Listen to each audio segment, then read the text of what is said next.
nice day, young man, and I love you. I have nothing against you but respect. Young man, I leave him. I don't want you. I'm going to tell you something. I have respect for you. You was out of order because you don't know who the hell you're talking to, boy. I leave when I want to. I leave when I want to. I'm going to give a damn no you. It was you. Young man, I'm not in a hurry, okay? I'm not in a goddamn hurry. I'm going to take it here. You make yourself, young man, I can kill you for you. I can kill you because you are. That's always two sides of the story. I get on the bus, I'm out there exercising, right? He gonna tell me don't get on the bus. Like I'm gonna get on your goddamn bus and like a damn fool. You go away. You go away. You have a nice day. I love you, brother. Hey YouTube, Alex here, coming to you today from Chiang Mai, Thailand. What do I not miss about living in the United States? The number one reason I don't miss living in the United States is the mental health crisis. In the clip that you just watched, I took that when I was living in Berkeley, California, when I was riding home from doing laundry. That's just one small example, if you could call it small. I know for those who haven't lived in the Bay Area, it looks pretty extraordinary. For those of you who haven't, that's just one small example of the chaos and the mental health crisis in the United States. That's not just in California. The mental health situation seems to be spreading across the country. I know California gets a lot of flack. I think that's just because there's a large population there. If you've spent time in any major city in the United States and you've witnessed something that could only be described as a mental health crisis, there's no real way for the average citizen to address this. Due to changes in laws, these people cannot be committed. What I'm talking about is there's certain individuals that cannot function. They are permitted to act wild, do whatever they want to do. This issue is amplified by a culture of aggression. That guy was giving the bus driver a really hard time. I personally have been bugged by vagrant beggars, by people hanging around outside of train stations in the Bay Area. If you don't give them money, some tend to get quite angry. Unfortunately, the political willpower is just not there to address the issue in any meaningful way. In the US, it's a culture where it's acceptable not only to be aggressive, act out. Depending on where you are, you're not going to get pushback at all. As a response to this, like with everything in America, if somebody can make $1 off of putting a Band-Aid on it, they're going to. We see this with the pharmaceutical industry, pushing of that stuff. The culture of aggression and the social struggle with mental ailments is not going to be solved anytime soon. The country is run by business owners, some of whom are willing to make money even if it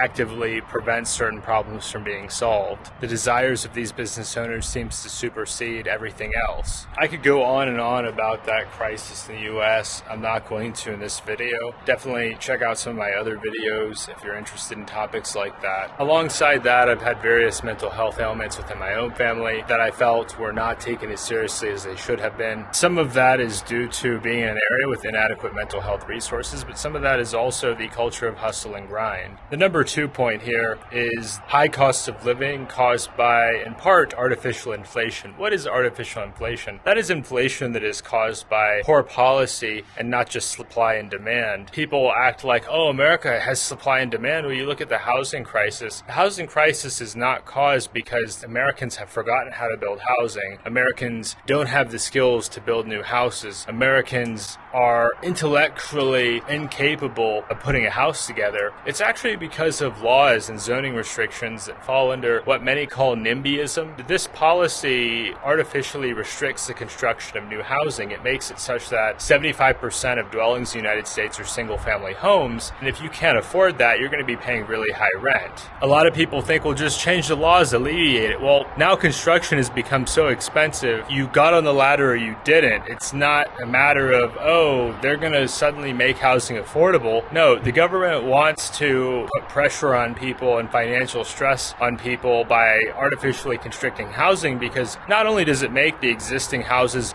go up in price dramatically, it also makes it so that people have to work harder just to pay for necessities. I would describe the US as a country with a declining standard of living for the average person.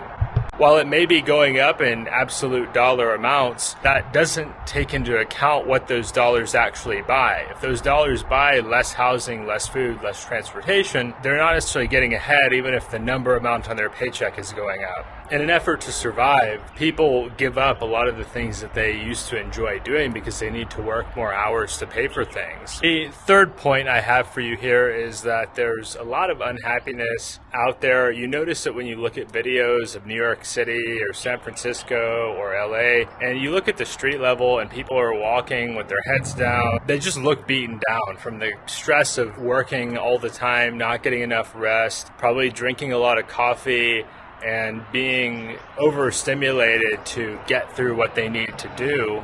And it's just a recipe for unhappy people.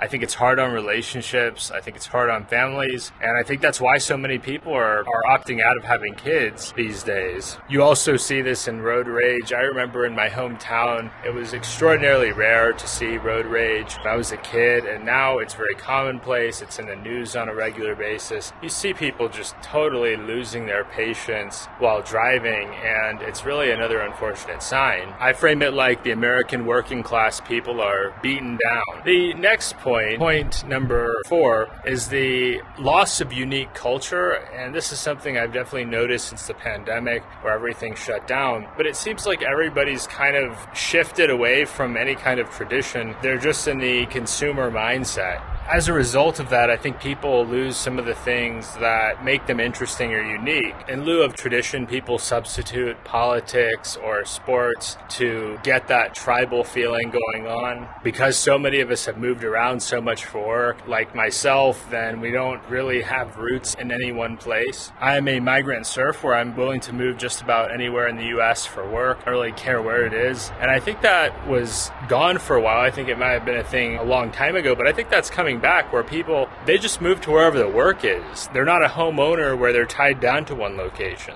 I know some people will say that sounds awesome, but after a while it gets old. When I moved to California, then I'm the guy from Tennessee. When I come back to Tennessee, I'm the guy who left Tennessee and moved to California. There are times where I wish I could just go back to my childhood home. I visited there several years ago, and I hardly recognized the place. I didn't see anybody I knew. Most of the people I grew up with have moved on. The few people left were very fortunate in that their families held on to the family home for a long time, but I think a lot of people were not in that situation.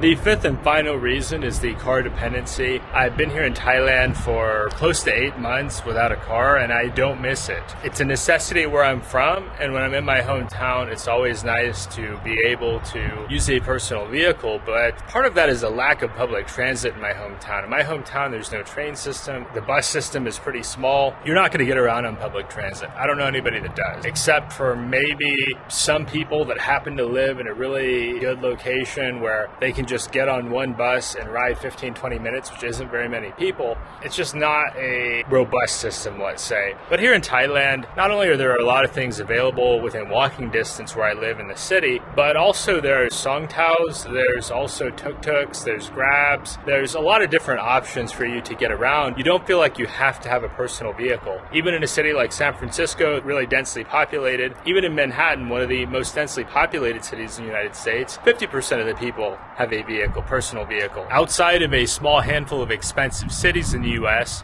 you have to have a car. I don't miss having to pay to maintain a vehicle. I still own a vehicle back home, but at least while I've been gone, certain maintenance costs are deferred or not needed as frequently since I'm not there driving every day. Let me know if this video has been helpful for you. In this video, I discussed what I don't miss about America. This is a short list, so I'll probably make more content like this. Let me know what you think down below. Give us a thumbs up if you want to see more content like this. Subscribe if you haven't already, and we'll see you next time.